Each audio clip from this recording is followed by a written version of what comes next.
নাটক সিনেমা দেখতে দেখতে নাপাক শরীরে নাপাক কাপড়ে ঘুমায়। কেন রে ভাই নাপাক থাকো? এই নাপাক অবস্থায় মৌত হয়ে যেতে পারে কিনা?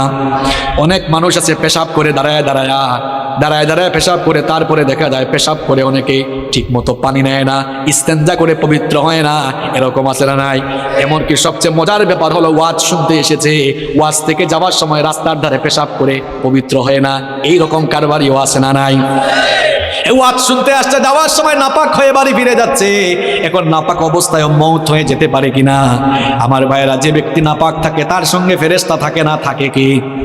আসতে বলবেন না, জোরে বলেন, থাকে কে? তো এই অবস্থায় যদি আপনি মারা যান, কিয়ামতের দিন কিংবা কবরে গিয়ে কিয়ামতের মাঠে আপনি কিভাবে আল্লাহর সামনে দাঁড়াবেন? আপনি তো নাপাক অবস্থায় দুনিয়া থেকে চলে গেলেন। এই জন্য কখনো নাপাক থাকা যাবে, কখনো নাপাক থাকা যাবে। যুবক ভাইয়েরা, ইস্তেঞ্জায় গেলে পবিত্র হবেন তো, নাকি পানি টানি নিবেন না? হ্যাঁ, পাপের চিন্তা মাথায় আসলে মৌতের কথা স্মরণ করবেন, মৌতের কথা স্মরণ করবেন, গুনাহ থেকে বাঁচতে পারবেন। যখন দুনিয়ার লোভ লালসা আর গুনাহ করার দিকে আপনার মন বেশি ঝুঁকে যায়, আমি আপনাকে বলবো দুইটা জায়গায় সফর আপনি তখন বাড়ায় দিবেন। জুড়ে কোন কয়টা? আমি কথাটা আবারও রিপিট করছি, শুনেন। যখন পাপের দিকে গুনার দিকে আপনার মন বেশি ধাবিত হয়ে যায়, ঠিক তখনই আপনি দুইটা জায়গায় সফর করবেন। একটা জায়গা হসপিটাল, 2 নাম্বার জায়গা কবরস্থান। হসপিটালে যাবেন, গিয়ে দেখবেন আপনার মতো কত দুনিয়াওয়ালা, কত টাকাওয়ালা, পয়সাওয়ালা লোকেরা, কোটি কোটি টাকা আছে, তাও আইসিইউতে তারা সামান্য একটা দিন আরামে থাকার জন্য হাহাকার করছে, আছে না নাই?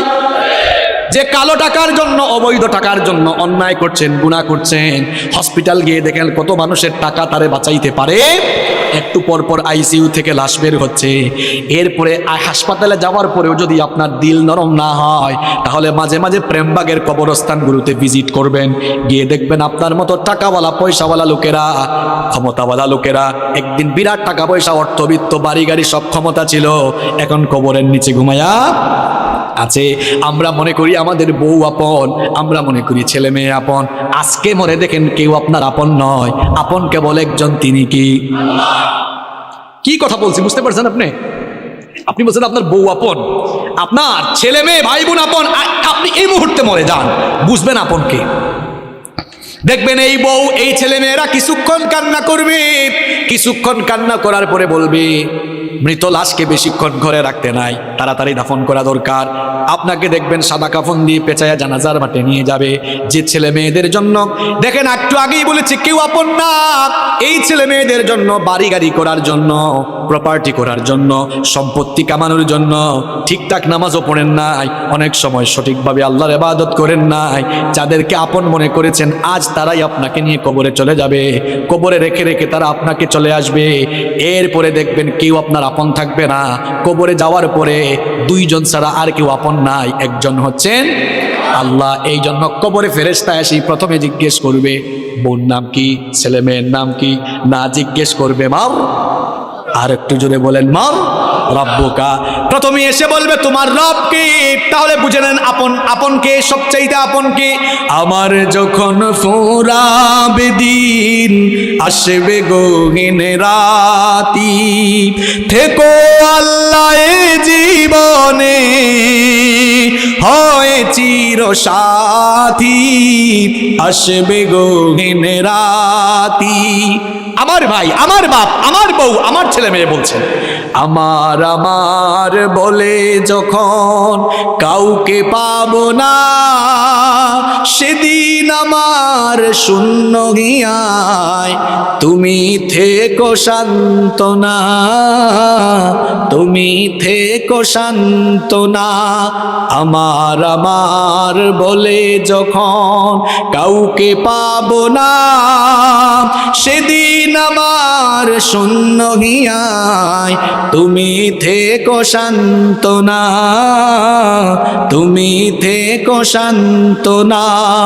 আখির আলো নিভে যেদিন মনে আলো দিয়ে, আসবে নাকি অন্ধ চোখে একটু আলো নিয়ে, সেদিন আমার অন্ধ চোখে তুমি আলোর জ্যোতি, আসবে গহীন রাতি, আমার যখন ফোরাবে দিন, আসবে গহীন রাতি।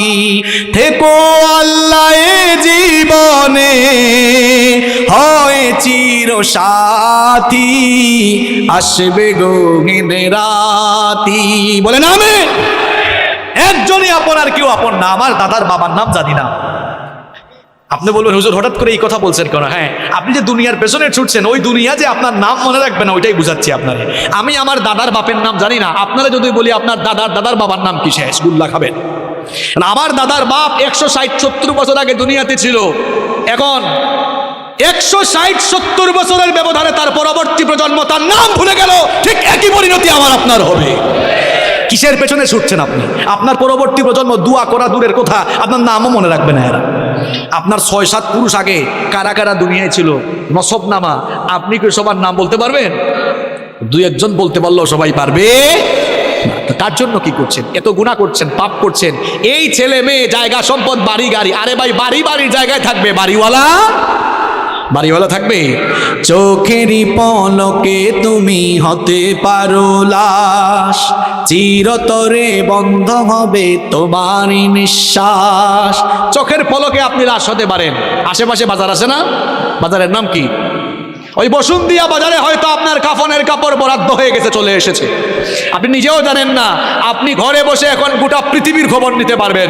ঘরে বসে গোটা পৃথিবীর খবর নিতে পারলেও কার জন্য কাফনের কাপড় রেডি, কেউ এই খবর জানে না। যুবকরা বলবে হুজুর আমরা জোয়ান, আমরা বাঁচবো আরো। আরে ভাই, তোমার মতো কত যুবক রাতের বেলা বাড়িতে ঘুমায়, সকালবেলা তার লাশ বের হয়।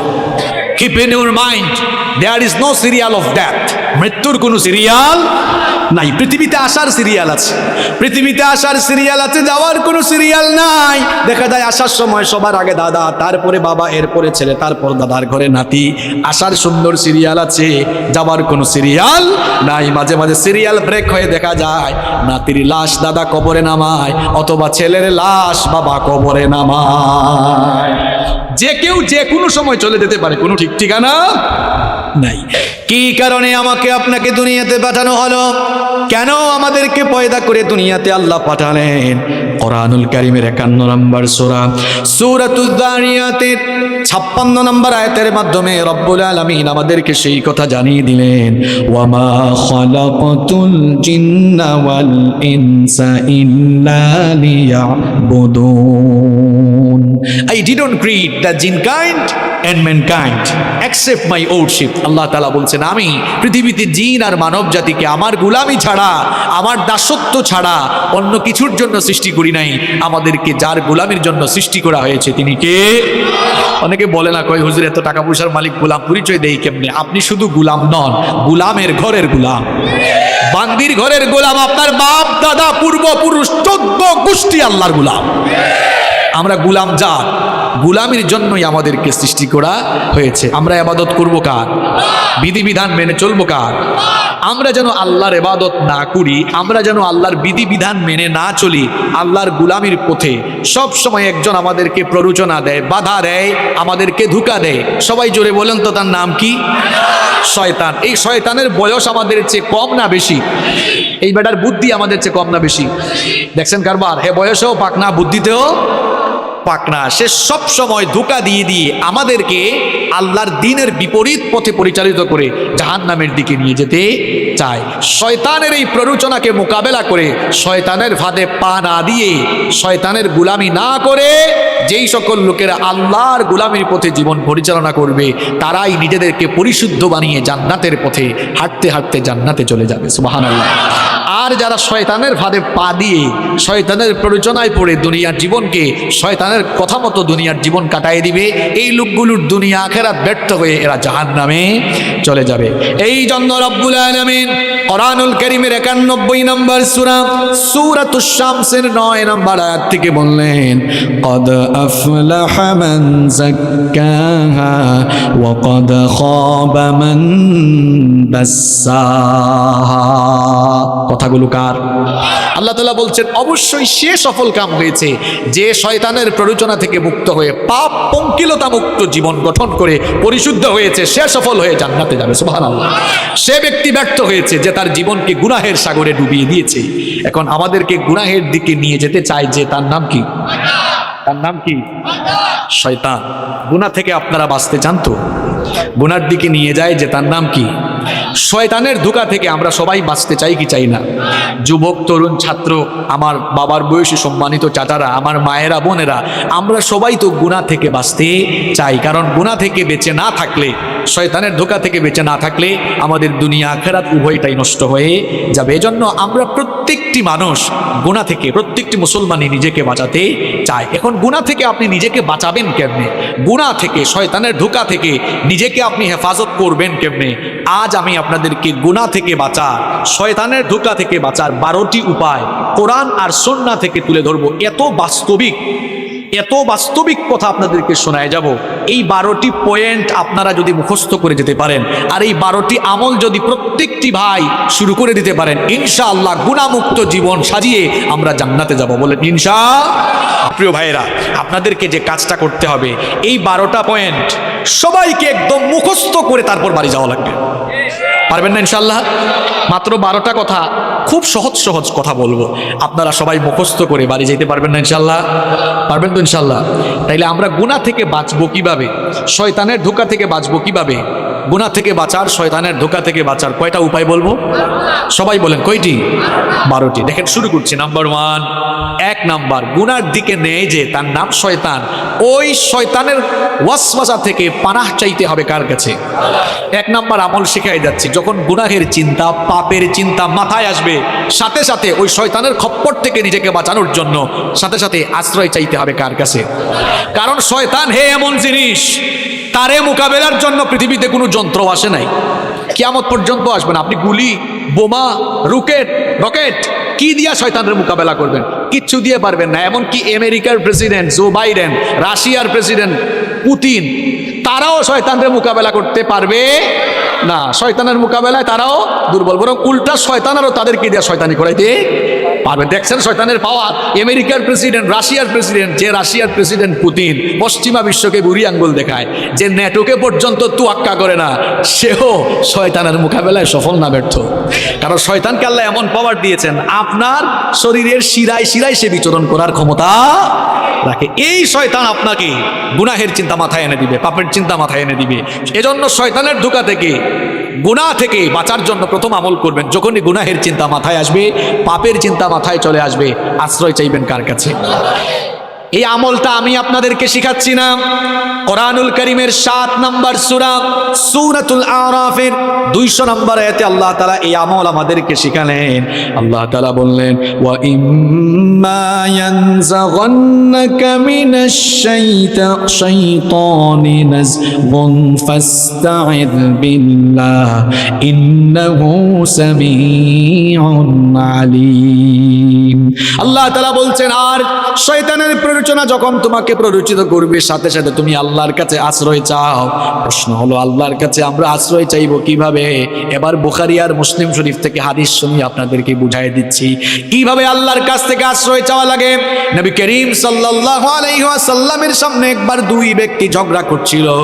2 জন ঝগড়া করার এক পর্যায়ে একজন আরেকজনকে অশ্রাব্য ভাষায় গালিগালাজ শুরু করে দিল। এদের মধ্যে একজন নিজের রাগকে কন্ট্রোল করতে না পেরে হিতাহিত জ্ঞান হারিয়ে যা মন চায় তাই বলা শুরু করলো। লোকটার চেহারা পর্যন্ত লাল হয়ে গেল। নবীজি লোকটাকে, আল্লাহর নবী লোকটাকে দেখে বললেন, ইন্নী লা আলামু কালিমাতান লাউ ক্বালাহা লাযাহাবা আনহু মা ইয়াজিদ। নবীজি তখন বললেন, আমি এমন একটি কালেমা, এমন একটি বাক্য, এমন একটি সেন্টেন্স, এমন একটি দোয়া জানি, এই দোয়া যদি ওই বান্দা পড়ে নেয় তাহলে তার সমস্ত রাগ দূর করে নেবেন কে? আল্লাহ। অনেক মানুষ আছে রাগের সময় সিদ্ধান্ত নিয়ে নেয়। খবরদার প্রিয় ভাইয়েরা, ভাইরা, রাগের সময় কোনো সিদ্ধান্ত নেবেন না। রাগের সময় সিদ্ধান্ত নিলে ওই সিদ্ধান্ত ভুল হওয়ার সম্ভাবনা আছে না নাই? এজন্য রাগের সময় দাঁড়িয়ে থাকলে বসে যাবেন, বসা থাকলে শুয়ে যাবেন।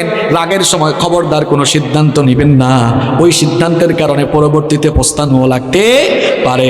নবীজি যখন দেখলেন লোকটাকে রাগ করে হিতাহিত জ্ঞান হারিয়ে উল্টাপাল্টা কথা বলতেছে, অশ্রাব্য ভাষায় গালিগালাজ করছে, নবীজি তখন বললেন, আমি এমন একটি দোয়া জানি, এমন একটি সেন্টেন্স জানি, সে যদি ওই সেন্টেন্সটা পড়ে নেয় রাগ দূর হয়ে যাবে। সে যদি ওই সেন্টেন্সটা পড়ে নেয় তাহলে শয়তান যে তাকে পাপ করাতে যাচ্ছে, পাপ থেকে সে বাঁচতে পারবে। সাহাবারা বললেন, ইয়া রাসূলুল্লাহ, পড়েন সাল্লাল্লাহু আলাইহি ওয়াসাল্লাম। সেই দোয়াটা কি? নবীজি তখন বললেন, সে যদি ইস্তেআযা অর্থাৎ তাআউযুদ পাঠ করে নেয়, অর্থাৎ আউযু বিল্লাহি মিনাশ শাইতানির রাজিম, সে যদি ইস্তেআযা পাঠ করে বিতাড়িত শয়তান থেকে আল্লাহর কাছে পানা চায়, শয়তান থেকে পানা দেওয়া পৃথিবীর কোনো ক্ষমতাসীন মানুষ পারবে না, কোনো শক্তিশালী মানুষ পারবে না, যোদ্ধা পারবে না, পৃথিবীর কোনো সেনাবাহিনীও পারবে না। শয়তান থেকে আপনাকে কেবল একজনই বাঁচাতে পারে, সবাই বলেন তিনি কি? এই জন্য শয়তানের খপ্পর থেকে, শয়তানের ধোঁকা থেকে, গুনার চিন্তা থেকে বাঁচার জন্য 1 নম্বর আমল, গুনার চিন্তা যখন মাথায় আসবে, পাপের চিন্তা যখন মাথায় আসবে, কি পড়বেন? ঘুষের টাকা একজন নিয়ে আসছে, আরে বাপরে বাপ, করে নোট দেখা যাচ্ছে। যদি ঘুষের টাকাগুলা নিতে পারতাম তাহলে তো অনেক কাজে লাগাইতে পারতাম। চিন্তাটা আসা মাত্রই বলে ফেলবেন আউযু বিল্লাহি মিনাশ শাইতানির রাজিম, কারণ এই চিন্তাটা মাথায় এনে দিছে কে? সুদের টাকা, সুদি কারবার করতে মন চায়, সুদি কারবার করলে ঘরে বসে বসে মাল বাড়ানো যাবে, এই চিন্তা মাথায় এসেছে, মনে করবেন শয়তান এই চিন্তা মাথায় নিয়ে এসেছে। আশ্রয় চাইবেন কার কাছে? আশ্রয় চাইবেন কার কাছে? যুবকরা ফেসবুক চালাও, ফেসবুকে ইউটিউবে ভিডিও দেখছো, হয়তো তাফসীর শুনছো, নিচেই দেখা যাচ্ছে একটা গানের ভিডিও। হ্যাঁ, নিচেই দেখা যাচ্ছে কিসের ভিডিও? গানের ভিডিও। ওইটা দেখার আগে আউযু বিল্লাহি মিনাশ শাইতানির রাজিম বলে ওখান থেকে বের হয়ে যেতে হবে, ঠিক কিনা? গুনাহ থেকে নিজেকে, পাপ থেকে বাঁচিয়ে রাখবেন কেমনে? শুনে যান। 1 নাম্বার আমল শিখলাম, গুনাহ থেকে বাঁচার জন্য গুনার চিন্তা মাথায় আসলেই যার কাছে আশ্রয় চাইবো, সবাই আওয়াজ করে বলেন তিনি কি? 2 নাম্বার আমল, গুনাহ থেকে বাঁচার জন্য, পাপ থেকে বাঁচার জন্য, গুনাহের চিন্তা মাথায় আসলেই একজনের কথা দিলে স্মরণ করবেন, একজনকে ভয় করবেন সাথে সাথে, তিনি কি? তিনি কি? কোরআনুল কারীমের 7 নম্বর সূরা সূরাতুল আরাফের 201 নম্বর আয়াতে আল্লাহ তাআলা বলছেন, ইন্নাল্লাযীনা তাকাউ ইযা মাসসাহুম তাইফুম মিনাশ শাইতানি তাযাক্কারু ফাইযা হুম মুবসিরুন। আল্লাহ তাআলা বলছেন, নিশ্চয়ই যারা তাকওয়া অবলম্বন করে, নিশ্চয়ই যারা আল্লাহকে ভয় করে, শয়তানের প্ররোচনা যখন তাদেরকে স্পর্শ করে, শয়তান যখনই তাদেরকে ধোঁকা দিতে চায়, তখন তারা গুনাহ থেকে বাঁচার জন্য একজনের কথা স্মরণ করে, একজনের কথা স্মরণ করে, তাকেই ভয় করে, তিনি কি? যাদের হৃদয়ে আছে আল্লাহর ভয়, তারা কভু পথ ভুলে যায় না। আল্লাহর প্রেম ছাড়াই দুনিয়ায় কারো কাছে কোনো কিছু চাই না, কারো কাছে কোনো কিছু চাই না। আল্লাহর ভয় যার অন্তরে আছে, সে কখনো বিপদগামী হতে পারে। গুনাহ থেকে আপনি বাঁচতে পারবেন, পাপ থেকে আপনি বাঁচতে পারবেন। 2 নাম্বার আমল আপনাকে শেখাচ্ছি, যখনই গুনাহের চিন্তা মাথায় আসবে, সঙ্গে সঙ্গে একজনের কথা স্মরণ করে ফেলবেন, একজনকে আপনি ভয় করে ফেলবেন, সবাই বলেন তিনি কি? এই একটা জিনিস, আল্লাহর ভয় যদি মানুষের অন্তরে থাকে, ওই মানুষকে দিয়ে কেউ কখনো কোনো পাপের কাজ, গুনাহের কাজ করাতে পারবে না। একটা ঘটনা আমার মনে পড়ে গেল, বলবো।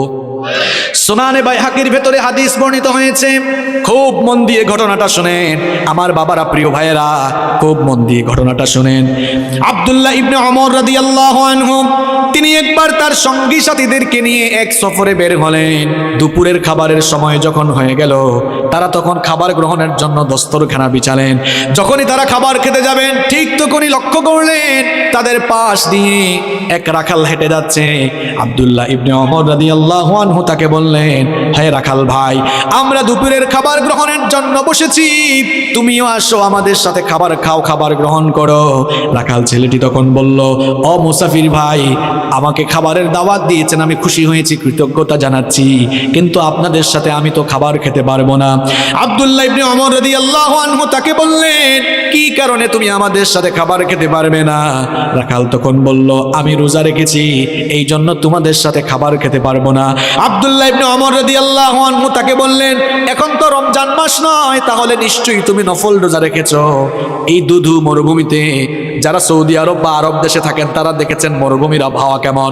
তিনি বলছেন, এই রুক্ষ মরুভূমিতে বিশাল পশুর পাল নিয়ে তুমি এই মরুভূমিতে এসেছো, তুমি রাখাল মানুষ, সব সময় হয়তো ভালো খাবার দাবার পাও না, আর এই প্রচন্ড গরম তাপমাত্রায় খুব কষ্ট হচ্ছে তোমার, আসো আমাদের সাথে খাবার খাও, আমাদের সাথে ভালো আইটেমের খাবার আছে, নফল রোজা ভাঙলে তো কোনো অসুবিধা হবে না। ওই রাখাল তখন বলল, মুসাফির, তোমার কথায় তো আমি নফল রোজা হলেও ভাঙতে পারি না, কারণ আমি তো ওই শূন্য দিনের জন্য আমল করে যাচ্ছি, যেদিন মানুষের আমল ছাড়া আর কিছুই কাজে লাগবে না। সুবহানাল্লাহ পড়ে বলিয়েন, কিন্তু কথাগুলো বুঝেন আগে। আব্দুল্লাহ ইবনে ওমর রাদিয়াল্লাহু আনহু মনে মনে ভাবলেন, লোকটার অন্তরে মনে হয় পরহেজগারিতা আছে। চিন্তা করলেন, এরে এমনি এমনি ছাড়া যায় না, পরীক্ষা করে তারপরে তার ভেতরে কত পরহেজগারিতা আছে এটা দেখে তারপরে আজকে আমি তারে ছাড়বো। তিনি বললেন, ঠিক আছে, খাইও না, আমার কাছে আসো। কাছে আসার পর জিজ্ঞেস করলেন, এই যে বিরাট পশুর পাল নিয়ে মরুভূমিতে এসেছো, এই পশুপালের মালিক কে? রাখাল বলল, এগুলোর মালিক আমি নই, আমি একজনের গোলাম, আমি তার পশুপাল মরুভূমিতে চড়াই। এবার আব্দুল্লাহ ইবনে ওমর রাদিয়াল্লাহু আনহু রাখালকে পরীক্ষা করার জন্য একটা অপশন পেয়ে গেলেন। তিনি বললেন, ও রাখাল ভাই শোনো, এই পশুর পাল থেকে একটা ছাগল বা মেষ আমার কাছে তুমি বিক্রি করে দাও, আমি তোমাকে নগদ টাকা দিব। তুমি তো রোজাদার মানুষ, আমার সাথে খাবার খেলে না, ওই পশুটা জবাই করে কিছু মাংসও আমি তোমাকে হাদিয়া দিব, তোমাকে নগদ টাকা দিব, পাশাপাশি তোমাকে মাংস হাদিয়া দিব। রাখাল তখন বলল, মুসাফির, আমি তো তোমাকে আগেই বলেছি এই পশুপালের মালিক আমি নই, তোমার কাছে বিক্রি করলে আমার মালিকের কাছে গিয়ে আমি কি জবাব দিব? আব্দুল্লাহ ইবনে ওমর রাদিয়াল্লাহু আনহু তাকে পরীক্ষা করছেন, পরীক্ষা করার উদ্দেশ্যেই সবগুলো কথা বলতেছেন। তিনি বললেন, শোনো, এই রকম বিরাট পশুর পাল নিয়ে মরুভূমিতে আসলে পশুপালের উপরে বাঘের আক্রমণ হতে পারে, এটা সবার জানা কথা। তুমি যদি তোমার মালিককে গিয়ে বলো বাঘের আক্রমণে একটা ছাগল বা একটা মেষ বাঘ খেয়ে ফেলেছে, তোমার মালিক কিছুই মনে করবে না, একদিকে তারেও বুঝ দিতে পারবা, অন্যদিকে আমার কাছে বিক্রি করলে নগদ টাকা আর কিছু মাংস হাদিয়া পাবা, সুতরাং নগদেই লাভ তুমি হাতছাড়া করো না। রাখাল, সে রাখাল এবং গরিব মানুষ হলেও জবাবটা কি দিল শুনে, সে তখন বলল, মুসাফির, কি বোকার মতো কথা বলছো তুমি, আমি হয়তো মিথ্যা বলে ধোঁকাবাজি করে আমার মালিককে গিয়ে যে কোনো কায়দায় আমি বুঝ দিয়ে ফেলতে পারবো, কিন্তু তোমার কাছে প্রশ্ন হচ্ছে, আইন আল্লাহ, আমার আল্লাহ কোথায়? আমার মালিকের মালিক, তোমার মালিক, আমার মালিক, বিশ্বজাহানের মালিক, সেই আল্লাহ তাআলাকে ধোঁকা দেওয়া তো কারো দ্বারা সম্ভব হবে না। ঠিক কইেন না, কেন কি বুঝলেন? দেখছেন, অন্তরে আল্লাহর ভয় থাকলে কেউ জোর করে কখনো তাকে দিয়া খারাপ কাজ করাতে পারবে না। আমি তো বলি, কারো অন্তরে আল্লাহর ভয় থাকলে এরে আপনি গাছের সাথে বাইদা পিটানো, যদি বলেন যাই খারাপ কাজ করছে মরে যাবে, তাও আল্লাহর ভয়ে গুনাহের কাজ করবে না। শুধু পুলিশ দিয়া পিটাইয়া মানুষ ভালো বানানো যায় না। মাঝে মাঝে দেখা যায় জেলখানায় ঢুকার পরে দাগি দাগি আসামি জামিন নিয়ে বের হয়ে প্রমোশন নিয়ে বড় বড় ডাকাত হয়ে যায়। শুধু পিটাইয়া মানুষ ভালো বানাইতে পারবেন না, মানুষের কলিজার ভেতরে আল্লাহর ভয় ঢুকায় দেন, দেখবেন এই মানুষগুলো আল্লাহর ওলি হয়ে যাবে। গুনাহ থেকে বাঁচতে হলে আল্লাহর ভয় কলিজায় ঢুকাতে হবে। যার কলিজায় আল্লাহর ভয় আছে ওই যুবক কখনো ফোন হাতে নিয়ে অশ্লীল ভিডিও দেখবে না। যার কলিজায় আল্লাহর ভয় আছে মিথ্যা বলবে না। যার কলিজায় ভয় আছে জনগণের সম্পদ মেরে খাবে না, মানুষের হক নষ্ট করবে না। যার কলিজায় ভয় আছে ইসলামের বিরুদ্ধে কথা বলবে না। যার কলিজায় আল্লাহর ভয় নাই সে যা মন চায় তাই করতে পারবে। এমনকি কেউ ব্যবসায়ী হলে আল্লাহর ভয় থাকলে কখনো মানুষের সঙ্গে ধোঁকা দিবে না। দেখেন আল্লাহর ভয়টা কি জিনিস, এই ঘটনাটা আপনারা সবাই জানেন, তাও আমি 30 সেকেন্ডে বলছি জাস্ট বুঝাবার জন্য। ওমর রাদিয়াল্লাহু আনহু আপনারা জানেন তিনি অর্ধ পৃথিবী শাসন করেছেন। রাতের বেলা ঘুমাতেন, অর্ধ পৃথিবীর শাসন করতে হয়, রাতের ঘুম হারাম। জিজ্ঞেস করা হলো রাতে ঘুমান না কেন? তিনি বলেন আমি রাতের বেলা ঘুমাবো, আর জনগণ যদি কষ্ট পায় এই কষ্টগুলোই কিয়ামতের দিন আমার জাহান্নামে যাওয়ার কারণ হয়ে যেতে পারে। আর আমরা ছোট ছোট চেয়ারের মালিক হয়ে যে গিয়ার বাড়ায় দেই মাঝে মাঝে, আমাদের অবস্থা হয়ে যায় এমন যে যখন চেয়ারে সে উঠে যায় গিয়ারে। আপনার চেয়ারের গিয়ার একটু কমায় রেখেন, আর গিয়ার যদি উঠানো ইসলামের পক্ষে উঠাইয়েন, লাভ হবে। যেমন আমিও এখন গিয়ারে, কারণ আমি চেয়ারে, তবে আমার গিয়ার কোরআন হাদিসের পক্ষে, ইসলামের পক্ষে আছে। আর চেয়ারে বসে গিয়ার যদি ইসলামের বিরুদ্ধে নেন, মনে রাখবেন চেয়ারে বসাইছেন যিনি, জনগণের জুতার বাড়ি খাওয়াইয়া বেইজ্জত করে নামাইতে পারেন তিনি। এজন্য চেয়ারের নামে আল্লাহ কোরআনে আয়াত দিয়েছেন, আয়াতুল, কথা বলেন না কেন, আয়াতুল কুরসি। হোয়াটস দ্য মিনিং অফ কুরসি? What do you mean by কুরসি? কুরসি বলতে আপনি কি বুঝেন? কুরসি ইটস এন অ্যারাবিক ওয়ার্ড, এটা আরবি শব্দ, এর বাংলা অর্থ হচ্ছে গদি, সিংহাসন। ইংরেজিতে আমরা এটাকে বলি চেয়ার।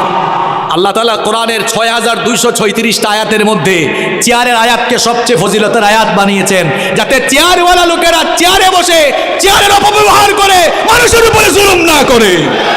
এই জন্য আল্লাহ তাআলা ওই চেয়ারের আয়াতে, আয়াতুল কুরসির ভেতরে তার নিজের সফরানটি, সার্বভৌম ক্ষমতার পরিচয় দিয়ে তামাম দুনিয়ার চেয়ারওয়ালা লোকদেরকে সাবধান করে দিয়েছেন। ওই আয়াত ভালো করে পড়বেন, আল্লাহ আমাদের বুঝার তৌফিক দান করেন। তো ওমর রাদিয়াল্লাহু আনহু রাতের বেলা ঘুমাইতেন না।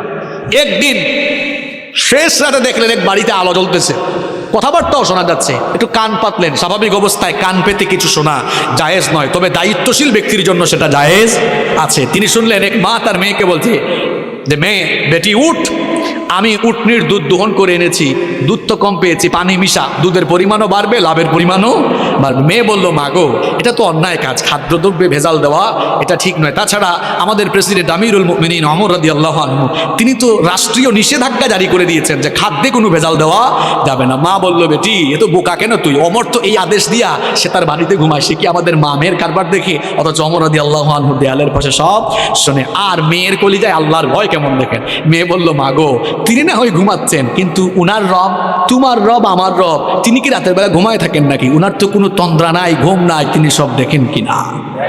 দেখেছেন আল্লাহর ভয়?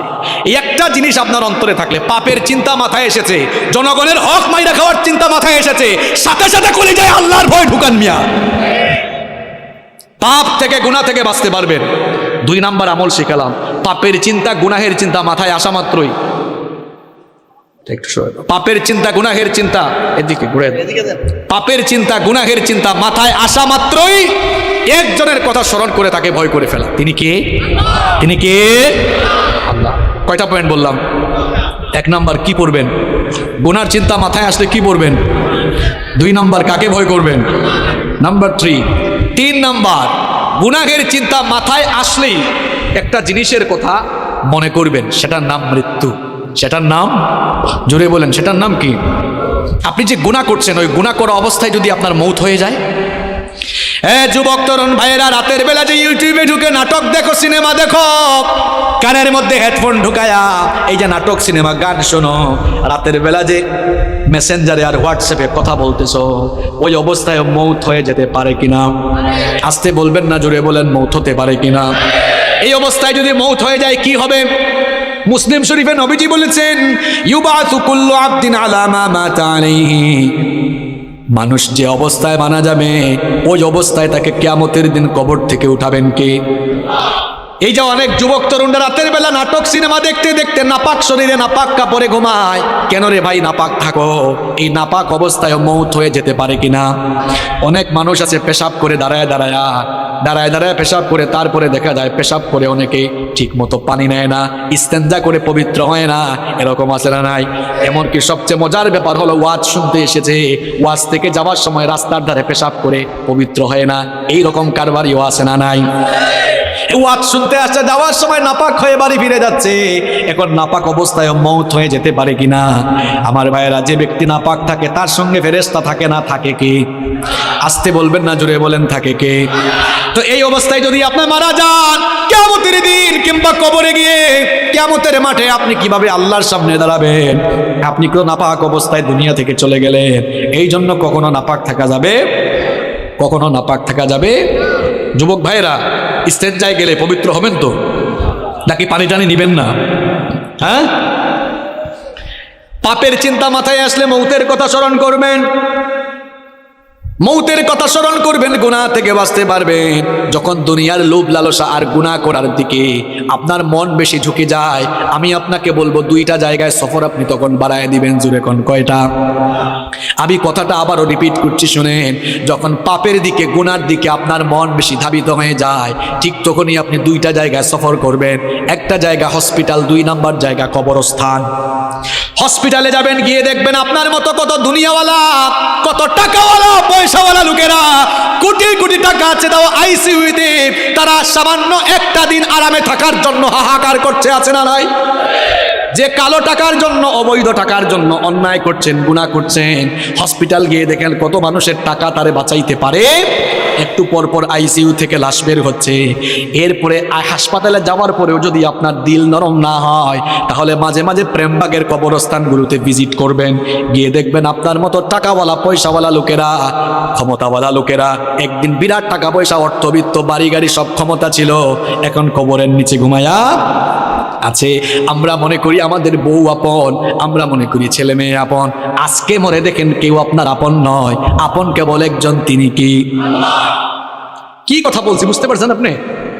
আপনি বলছেন আপনার বউ আপন, আপনার ছেলে মেয়ে ভাই বোন আপন, আপনি এই মুহূর্তে মরে যান, বুঝবেন আপন কে। দেখবেন এই বউ, এই ছেলে মেয়েরা কিছুক্ষণ কান্না করবে, কিছুক্ষণ কান্না করার পরে বলবে মৃত লাশকে বেশিক্ষণ ঘরে রাখতে নাই, তাড়াতাড়ি দাফন করা দরকার। আপনাকে দেখবেন সাদা কাফন দিয়ে পেঁচায়া জানাজার মাঠে নিয়ে যাবে। যে ছেলে মেয়েদের জন্য, দেখেন একটু আগেই বলেছি কেউ আপন না, এই ছেলে মেয়েদের জন্য বাড়ি গাড়ি করার জন্য, প্রপার্টি করার জন্য, সম্পত্তি কামানোর জন্য ঠিকঠাক নামাজও পড়েন নাই, অনেক সময় সঠিকভাবে আল্লাহর ইবাদত করেন নাই, যাদেরকে আপন মনে করেছেন আজ তারাই আপনাকে নিয়ে কবরে চলে যাবে, কবরে রেখে রেখে তারা আপনাকে চলে আসবে। এরপরে দেখবেন কেউ আপনার আপন থাকবে না।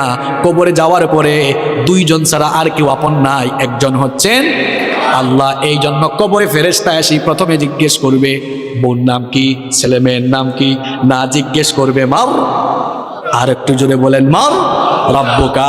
প্রথমে এসে বলবে তোমার রব কে, তাহলে বুঝে নেন আপন। আপন কে? সবচাইতে আপন কে? আমার যখন ফুরাবে দিন, আসবে গহীন রাতি, থেকো আল্লাহ এ জীবনে, হয় চির সাথী, আসবে গহীন রাতি।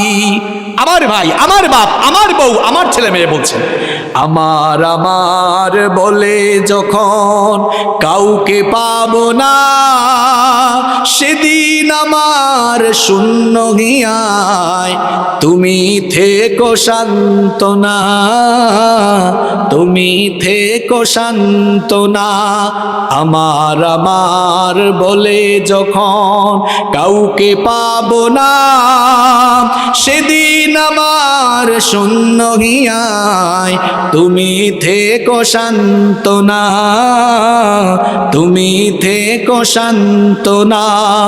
আখির আলো নিভে যেদিন মনে আলো দীপ, আসবে নাকি অন্ধ চোখে একটু আলো নিয়ে, সেদিন আমার, সেদিন আমার, সেদিন আমার অন্ধ চোখে তুমি আলোর জ্যোতি, আসবে গহীন রাতি। আমার যখন ফুরাবে দিন, আসবে গহীন রাতি, থেকো আল্লাহ এ জীবনে, হয় চির সাথী, আসবে গহীন রাতি। বলেন আমিন। একজনই আপন, আর কেউ আপন না। আমার দাদার বাবার নাম জানি না। আপনি বলবেন হুজুর হঠাৎ করে এই কথা বলছেন কেন? হ্যাঁ, আপনি যে দুনিয়ার পেছনে ছুটছেন, ওই দুনিয়া যে আপনার নাম মনে রাখবে না, ওইটাই বুঝাচ্ছি আপনারে। আমি আমার দাদার বাপের নাম জানি না। আপনারা যদি বলি আপনার দাদার বাবার নাম কি, শেষ গুল্লা খাবেন। আমার দাদার বাপ 160-70 বছর আগে দুনিয়াতে ছিল। এখন 160-70 বছরের ব্যবধানে তার পরবর্তী প্রজন্ম তার নাম ভুলে গেল। ঠিক একই পরিণতি আমার আপনার হবে। কিসের পেছনে ছুটছেন আপনি? আপনার পরবর্তী প্রজন্ম দোয়া করা দূরের কথা, আপনার নামও মনে রাখবে না এরা। আপনার 6-7 পুরুষ আগে কারা কারা দুনিয়ায় ছিল, নসবনামা, আপনি কি সবার নাম বলতে পারবেন? 2-1 জন বলতে পারলেও সবাই পারবে কার জন্য কি করছেন? এত গুনাহ করছেন, পাপ করছেন, এই ছেলে মেয়ে, জায়গা সম্পদ, বাড়ি গাড়ি। আরে ভাই, বাড়ির জায়গায় থাকবে, বাড়িওয়ালা থাকবে। চোখেরই পলকে তুমি হতে পারো লাশ, চিরতরে বন্ধ হবে তোমারই নিঃশ্বাস। চোখের পলকে আপনি লাশ হতে পারেন। আশেপাশে বাজার আছে না? বাজারের নাম কি? ওই বসুন্ধিয়া বাজারে হয়তো আপনার কাফনের কাপড় বরাদ্দ হয়ে গেছে, চলে এসেছে, আপনি নিজেও জানেন না। আপনি ঘরে বসে এখন গোটা পৃথিবীর খবর নিতে পারবেন। ঘরে বসে গোটা পৃথিবীর খবর নিতে পারলেও কার জন্য কাফনের কাপড় রেডি কেউ এই খবর জানে না। যুবকরা বলবে, হুজুর আমরা জোয়ান, আমরা বাঁচবো আরো। আরে ভাই, তোমার মতো কত যুবক রাতের বেলা বাড়িতে ঘুমায়, সকালবেলা তার লাশ বের হয়। Keep in your mind, there is no serial of death. মৃত্যুর কোনো সিরিয়াল নাই। পৃথিবীতে আসার সিরিয়াল আছে, পৃথিবীতে আসার সিরিয়াল আছে, যাওয়ার কোনো সিরিয়াল নাই। দেখা যায় আসার সময় সবার আগে দাদা, তারপরে বাবা, এরপরে ছেলে, তারপর দাদার ঘরে নাতি। আসার সুন্দর সিরিয়াল আছে, যাওয়ার কোনো সিরিয়াল নাই। মাঝে মাঝে সিরিয়াল ব্রেক হয়ে দেখা যায় নাতির লাশ দাদা কবরে নামায়, অথবা ছেলের লাশ বাবা কবরে নামায়। যে কেউ যে কোনো সময় চলে যেতে পারে, কোনো ঠিক ঠিকানা নাই। এই বাড়ির জায়গা থাকবে, বাড়িওয়ালা। আমি বলছিলাম পাপের চিন্তা মাথায় আসলেই কোন জিনিসটার কথা স্মরণ করা? আরেকটু জোরে বলেন। মৃত্যু আমাদের সামনে না পিছনে? না, এটা ভুল। মৃত্যু সামনে নয়, মৃত্যু পেছনে। কবর হলো সামনে, মৃত্যু পেছনে, কবর সামনে। আমার প্রিয় ভাইরা, যখনই কোনো গুনার চিন্তা মাথায় আসবে, সাথে সাথে মৌতের কথা স্মরণ করবেন। আমি যদি গুনাহ করতে করতে মারা যাই, মরে যেতে পারি কিনা, এই মৃত্যুর কথা স্মরণ করলে দেখবেন আপনি গুনাহের কাজ থেকে, পাপের কাজ থেকে নিজেকে আপনি হেফাজত করে রাখতে পারবেন ইনশাআল্লাহ। কষ্ট হচ্ছে না তো? আচ্ছা, গুনাহ থেকে বাঁচার কয়টা উপায় বলতেছি, আরো জোরে বলেন। ঘুম আসছে নাকি? একটা তাকবীর দেন তো, লিল্লাহি তাকবীর। দাঁড়ান, একটু বিয়ের আগে দেন, যারা বিয়া করে ফেলছেন। এরপরে অবিবাহিতরা দিবেন। দেখি বিবাহিত এদের এনার্জি বেশি না অবিবাহিতদের এনার্জি বেশি? বিবাহিত ভাইরা প্রথমে রেডি। আপনারা মান সম্মান রাখেন, কিন্তু সবাই রেডি তো? লিল্লাহি তাকবীর। বাপরে বাপ, আরো করা যাবে নাকি? অবিবাহিত ভাইরা, তোমরা শুনছো তো বিবাহিতদের আওয়াজ। নিজেদের মান সম্মান ইজ্জত নষ্ট করো না। তোমাদের আওয়াজ যদি বিয়ের আগেই কম থাকে, সবাই ট্রল করবে তোমাদেরকে নিয়ে। সবাই রেডি তো অবিবাহিত ভাইরা? আচ্ছা, ইলেকট্রিসিটি চলে আসে, আলহামদুলিল্লাহ। অবিবাহিত ভাইরা সবাই রেডি তো? লিল্লাহি তাকবীর। তোমাদের তো এনার্জি বেশি থাকবেই ভাই, তোমরা তো বিয়া করো না এখন। এবার বিবাহিত অবিবাহিত, ছোট বড়, আমার বয়স্ক বাবারা সবাই মিলে আরেকবার লিল্লাহি তাকবীর। ওদের জীবনে আসছিল, সব চলে গেছে, তাই না? এবার শুনতেও মজা লাগবে। তবে আমি কষ্ট দিব না আপনাদেরকে, শর্টলি বলছি সম্মানিত ভাইয়েরা। তাহলে গুনাহ থেকে বাঁচার আমল হচ্ছে মোট 12টা। কয়টা বলছি? 3টা। 1 নাম্বার, আশ্রয় চাইবেন কার কাছে? 2 নাম্বার, ভয় করবেন কারে? 3 নাম্বার, কোন জিনিসের কথা স্মরণ করবেন? 4 নাম্বার, গুনাহ থেকে বাঁচতে হলে নিজেকে নফসের গোলাম বানানো যাবে, নফসের গোলাম নিজেকে বানানো যাবে না। কারণ নফস মানুষকে পাপের দিকে ধাবিত করে। আর নফস হলো 3 প্রকার। নফস কয় প্রকার? জোরে বলেন, কয় প্রকার? আরো জোরে, কয় প্রকার?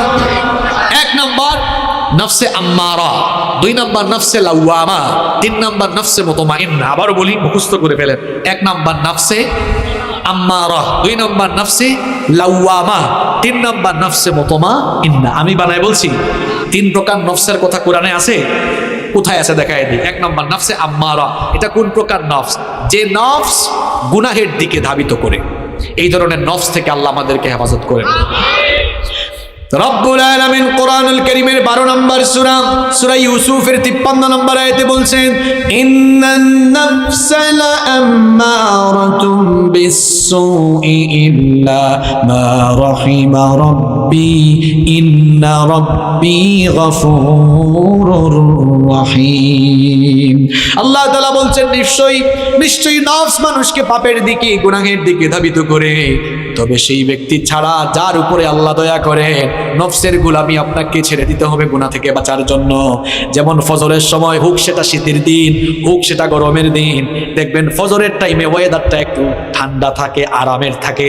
ওই সময় নফস চাইবে, মন চাইবে ঘুমান, আর আল্লাহ চাইবেন বান্দা উঠে নামাজ পড়।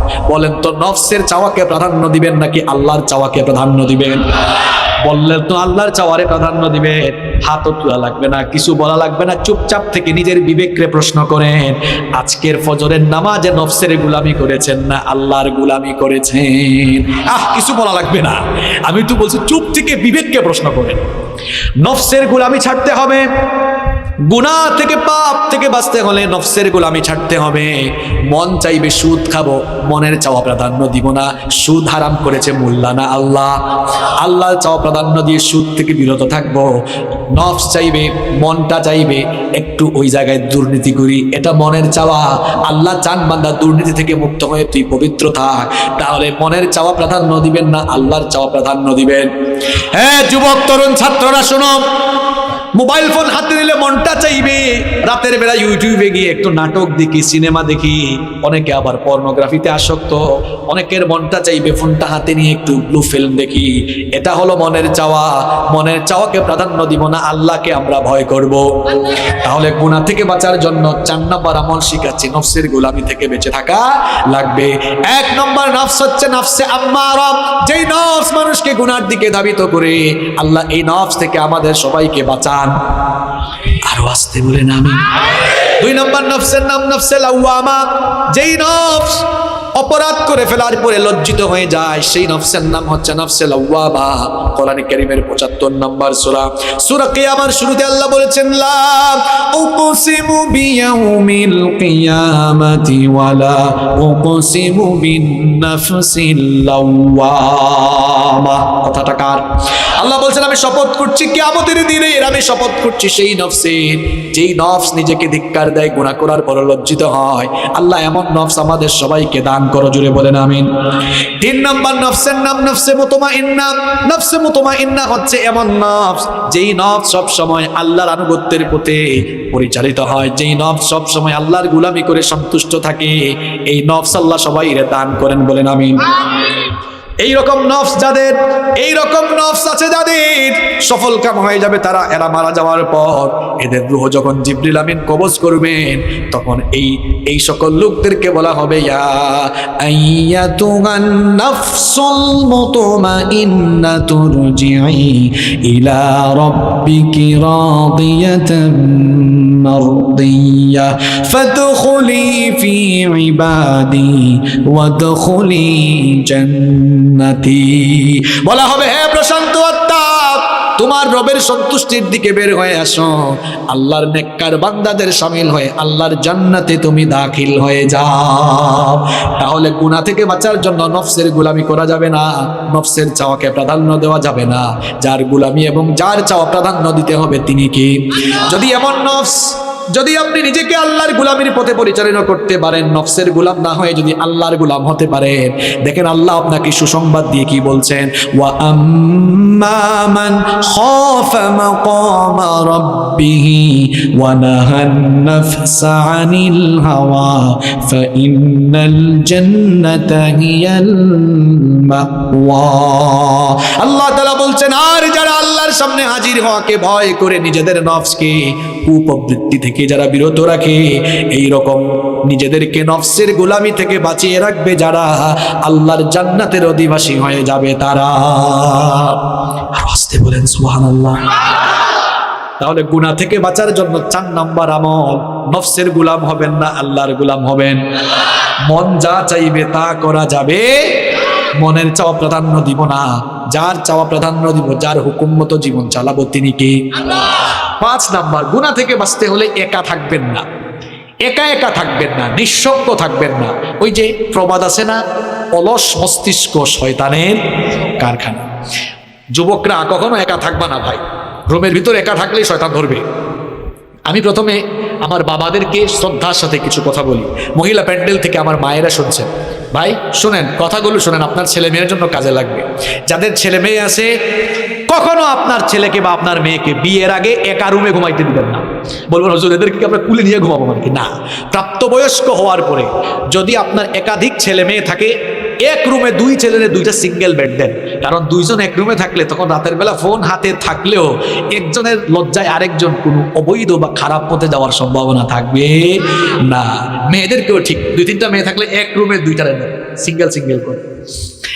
এখন বলবেন হুজুর আমার তো 1 ছেলে 1 মেয়ে, আমি কি করব? হ্যাঁ, আপনার জন্য আমার পরামর্শ আছে। আপনার 1 ছেলে 1 মেয়ে বলবেন এই রাতে ঘুমানোর সময় দরজা লাগাইতে পারবি না, দরজা খুলে ঘুমা, দরজা খুলে থাক, পর্দা টেনে রাখ। দরজা খোলা থাকলে সেও ফোন হাতে নিয়ে আবুল তাবুল কাজ করতে চাইবে না। এই কোন সময় যদি আব্বু সাউন্ড শুনে চলে আসে, ভয় আছে না নাই? যুবক ভাইদেরকে বলবো, ভাই নিজের চরিত্র হেফাজত করো, একা থাকিও না। একা কি থাকলে দেখা যাবে শয়তান বলবে, মোবাইলটা হাতে নে, মেসেঞ্জারে ফেসবুকে স্ক্রলিং করছে, দেখা গেল হঠাৎ করে মেয়েটার আইডি দেখা গেছে অ্যাড ফ্রেন্ড, এরপরে অ্যাকসেপ্ট করলো, তারপর মেসেঞ্জারে নকিং বাড়লো। এই তো ধীরে ধীরে শুরু হয়ে যেতে পারে। এই জন্য একা একা থাকার কোনো দরকার নাই। একা থাকলে সে মনে মনে ভাববে আমার হাতে স্মার্টফোন আছে, ওয়াইফাইও আছে, ইন্টারনেট কানেকশন দেওয়া আছে, আব্বু আম্মুর রুমে ঘুমায়, আমার ভাইয়া আমার আব্বু ভাই বোনদের রুমে ঘুমায়, আমি একা আছি, এবার মন ভরে আমি ইউটিউবে গিয়ে যা মন চাই তা দেখতে পারবো। একা একা থাকলে এমন চিন্তা মাথায় আসবে, আর যদি সাথে কেউ থাকে তাহলে এমন শয়তানি চিন্তা আসবে না। আবার অনেকে পর্নোগ্রাফিতে আসক্ত হয়ে পড়েছে একা একা থাকতে থাকতে।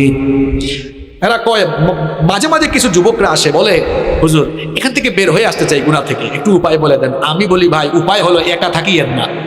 কই হুজুর কার সাথে থাকবো? আব্বু আম্মুর সাথে সময় পাস করেন, ঘরের সবার সাথে, আব্বু আম্মু তো চাকরি করে। আমি বলবো ভাই ভালো ভালো বন্ধুর সাথে থাকেন, আলেমদের সাথে থাকেন, সামাজিক কাজ করেন, আপনি সামাজিক কাজ করেন।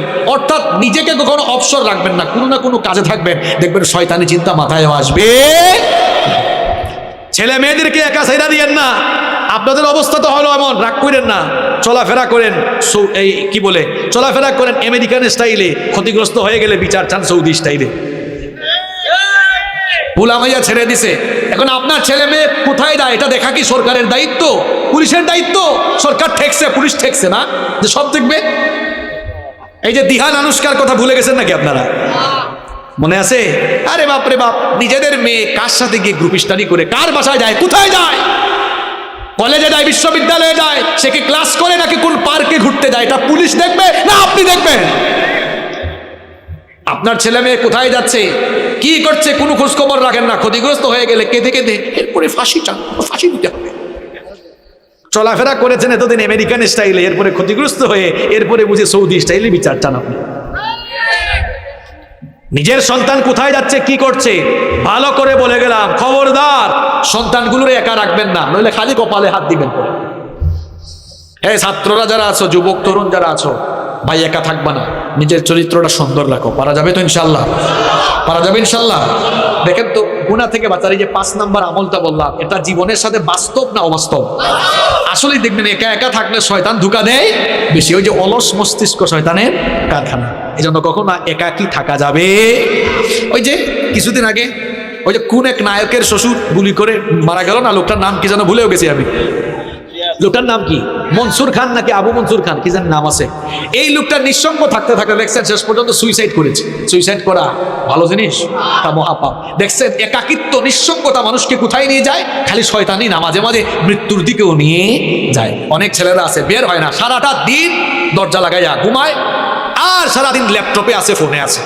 তোমরা যারা পড়াশোনা করো, তোমরা যারা স্কুল কলেজে পড়ো, তোমাদেরকে বলছি, তোমরা যে সারাটা দিন ফেসবুকে থাকো, রাত 2টা-3টা পর্যন্ত ফেসবুকে থাকো, তোমরা যতটা সময় ইন্টারনেটে কাটাও, ফেসবুকে স্ক্রলিং করো, আল্লাহর কসম করে বলছি, এই টাইমগুলো যদি তোমরা চেয়ার টেবিলে বসে পড়াশোনা আর গবেষণায় দিতে পারতে, কিসের নিউটন আর কিসের আইনস্টাইন, এদেরকে পেছনে ফেলে জ্ঞান গবেষণায় তোমরা অনেক দূরে গিয়ে যেতে পারতে। আরে বাপরে, ঠিকও কয়, আবার ইন্টারনেটও ঠিক মতো চালাও, কিন্তু এটা লিমিট তো থাকা দরকার। দেখছেন হে যুবক, তার চেহারা দেখছেন, গালটাল ভাঙ্গা এমনি। তুমি যুবক মানুষ, তোমার চেহারার এই অবস্থা হয়েছে কেন? তোমার চেহারা লাবণ্য থাকবে, স্মার্টনেস থাকবে, গালটাল ভেঙে গেছে, বিচি উঠতে উঠতে তার চেহারা শেষ। কারণ অত রাত 3টা-4টা পর্যন্ত ঘুমায় না, ও ফোন হাতে নিয়ে খালি স্ক্রলিং করে, ঝিমাইতে মাঝে মাঝে ফোনও তার নাকে মুখে পড়ে, তাও সে চালাইতে আছে না নাই? লিমিটে ফিরে আসো ভাই, এখন পড়াশোনার সময়। ক্যারিয়ারটাকে তৈরি করো, ক্যারিয়ারটা সাজাও, পড়াশোনায় মন দাও, দেখবা জীবনে সাকসেসফুল হয়ে যাবে ইনশাআল্লাহ। কষ্ট হচ্ছে না তো আপনাদের? প্রিয় ভাইয়েরা, আর কয়েকটা মিনিট থাকা যাবে না ইনশাআল্লাহ? কেউ উঠিয়েন না, শেষ পর্যন্ত নিয়ে যান। এখন প্রত্যেকটা কথা বাস্তবিক বলবো। গুনাহ থেকে বাঁচার আমল বলতেছি কয়টা? 12টা। বলে ফেলছি কয়টা? 6 নাম্বার, গুনাহের উপকরণ থেকে দূরে থাকা। যেই জিনিসগুলো দিয়া গুনাহ করার সম্ভাবনা আছে, এগুলোর কাছেও না নাটক, সিনেমা, অশ্লীল গল্প, উপন্যাসের বই। নাটক সিনেমা দেখে মানুষ কি শিখবে? শিখার কি আছে এখানে? অশ্লীল প্রেম প্রীতি ছাড়া, আর জামাই আর কি জানি কয় শাশুড়ি আর বউয়ের ঝগড়া ছাড়া, পরকিয়া ছাড়া এই নাটক সিনেমায় কিছু আছে? জন্য এগুলো থেকে নিজেকে দূরে রাখতে হবে। এখন কিছু কিছু ছেলে পেলে কলেজ পাশ করার পরে কয়, হুজুর আমরা ইংলিশ মুভি দেখি ইংরেজি ভাষা চর্চা করার জন্য। তুমি ইংরেজি ভাষা চর্চা করার জন্য ইংলিশ মুভি দেখবা না? আমি ছাত্র জীবনে একটা মেসে থাকতাম, তখনও আমি বিশ্ববিদ্যালয়ে ভর্তি হয় নাই, ইউনিভার্সিটিতে ভর্তি হব এইরকম টাইমে। এখন এক ভাই আমার সিনিয়র দিনে রাতে কানে হেডফোন লাগাইয়া ল্যাপটপের দিকে তাকায় থাকে। একদিন বললাম, ভাইজান আপনি দেখি সব সময় ল্যাপটপের দিকে তাকায় থাকেন, এটা অনেক আগের 2010 সালের ইয়ে বলতেছি কথা। কয় তুমি এগুলা বুঝবা না, আমি লন্ডন যাব, আইএলটিএস করছি, ভাষা চর্চার জন্য ইংলিশ মুভি দেখছি। আমি বললাম, ভাই ভাষা চর্চার জন্য তো আপনি ল্যাঙ্গুয়েজ ক্লাবে যাবেন, ল্যাঙ্গুয়েজ ক্লাবে গিয়ে আপনি সেখানে না চর্চা করবেন, বেশি বেশি স্পিকিং করবেন, বেশি বেশি কথা বলবেন, কথা বলার পরিবেশে থাকবেন, তখন না আপনি ভাষা চর্চা করতে পারবেন। তো থাকো, সিনিয়র ভাই তো কিছু তো বলাও যায় না। তো এইরকম অনেক কারবারই আছে না নাই? হে ভাষা শিখতে শিখতে যে কোন জিনিস শিখতেছে এটা হে ভালো করে জানে। গুনাহের উপকরণ থেকে দূরে থাকতে হবে। পর্নোগ্রাফিতে যারা আসক্ত এদের ভেতর থেকে মনুষ্যত্ববোধ চলে গেছে, এদের ভেতরে পশুত্ব তৈরি হয়েছে। এরা মেয়েদেরকে জীবনে কোনোদিন সম্মান করতে পারবে না। মেয়ে দেখলেই হে মনে করে এটা ভোগ্য পণ্য, এটা ভোগ করার জিনিস। কারণ পর্নোগ্রাফিতে আসক্ত হয়ে সে নিজের ভেতরের পশুত্বকে জাগ্রত করে এখন নারী দেখলেই তার কাছে লাগে এটা ভোগ্য পণ্য, নারীকে সে সম্মানের চোখে দেখতে পারে না।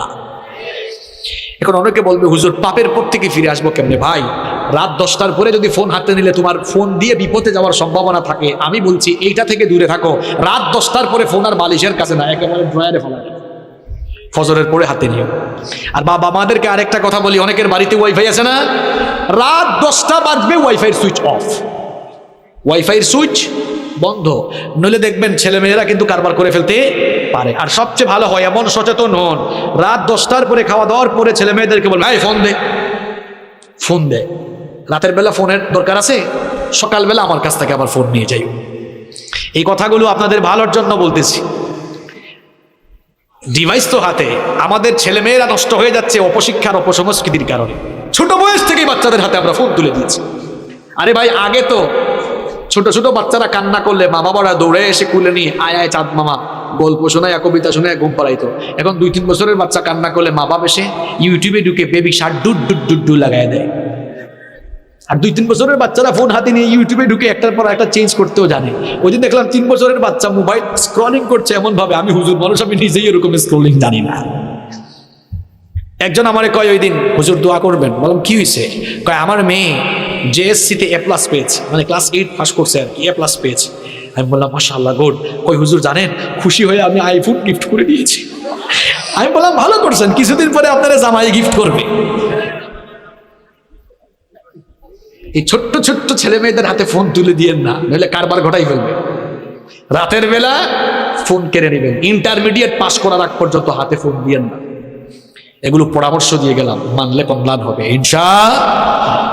গুনাহ থেকে বাঁচার জন্য 6 নাম্বার আমল বলে যাচ্ছে। গুনাহের উপাদান যেগুলো, এগুলোর ধারে কাছেও যাওয়া। তার মানে কি ফোন থেকে দূরে থাকবেন? আরে ভাই প্রত্যেকটা জিনিসের পজিটিভ নেগেটিভ আছে, নেগেটিভ গুলা বর্জন করে পজিটিভ গুলা। এই যে ক্যামেরা, এটা দিয়া মুভি নাটক সিনেমার শুটিং করা হয়, আবার এখানে মাহফিলে ওয়াজও রেকর্ড করা হচ্ছে। এক জিনিস দিয়ে 2 কাম করা যায় কি যায় না? তা আপনি খারাপ জিনিস করবেন না ভালোটা করবেন? সিদ্ধান্ত নিতে হবে কাকে? আপনাকে সিদ্ধান্ত নিতে হবে কাকে? গুনাহ থেকে বাঁচা থাকার জন্য 7 নম্বর আমল হলো ইন্টারনেট এবং তথ্য প্রযুক্তির অপব্যবহার থেকে নিজেকে বাঁচিয়ে রাখতে হবে। যুবক তরুণ ভাইয়েরা, ইন্টারনেট আর তথ্য প্রযুক্তির অপব্যবহারের কারণে আজ আমার কলিজার টুকরা যুবক তরুণ ছাত্র ভাইদের যৌবন নষ্ট হয়ে যাচ্ছে। আমার কলিজার টুকরা ভাইয়েরা, দরদ মাখা ভাষায় বলে যাচ্ছি, মনে রেখো রাতের বেলা হাতে ফোন আছে, ইন্টারনেট আর তথ্য প্রযুক্তির অপব্যবহার করে তুমি যদি খারাপ কিছু দেখতে চাও, হয়তো ভাবতেছো আমাকে তো আব্বু আম্মু দেখে না, ভাই বোন কেউ দেখে না, কিন্তু একজন তো সবই দেখেন, তিনি কি? আর যারা নামাজও পড়ে, দেখবেন অনেক মানুষ আছে নামাজ পড়ে রোজা রাখে, ভালো ভালো কাজ করে, আবার একা একা হয়ে গেলে গোপনে গোপনে হারাম কাজে লিপ্ত হয়। আছে না নাই? আল্লাহর নবীর একটা হাদিস আমার মনে পড়ে গেল। নবীজি বলছেন তুমি তোমার পরিবারের লোকদের সামনে অন্যায় কাজ পাপের কাজ করতে যেমন লজ্জা পাও, তুমি যদি তোমার পরিবারের কারো সামনে পাপ করতে লজ্জা পাও, তোমার আল্লাহর সামনে গুনাহ করতে তোমার কি কোনো লজ্জা লাগে না? কারণ আল্লাহ বান্দার সব কিছু দেখেন কিনা, জোরে বলেন দেখেন কিনা। খুব ভয়ঙ্কর একটা হাদিস আমার মনে পড়লো, শুনেন ভাইরা, কান লাগান। একদিন নবীজি সাহাবীদেরকে বললেন, আমার সাহাবীরা শোনো, আমার উম্মতের কিছু মানুষ কিয়ামতের দিন তিহামা নামক বিখ্যাত শুভ্র পর্বতমালার সমান আমল নিয়ে হাজির হবে।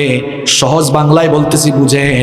নবীজি বলতেছেন কিয়ামতের দিন পাহাড়ের সমপরিমাণ আমল নিয়ে কিছু মানুষ হাজির হবে। হাজির হওয়ার পরেও পর্বতমালার সমপরিমাণ আমলকে আল্লাহ ধুলায় পরিণত করে উড়াইয়া দিবেন। কি সাংঘাতিক কথা, শুনতেছেন কথা?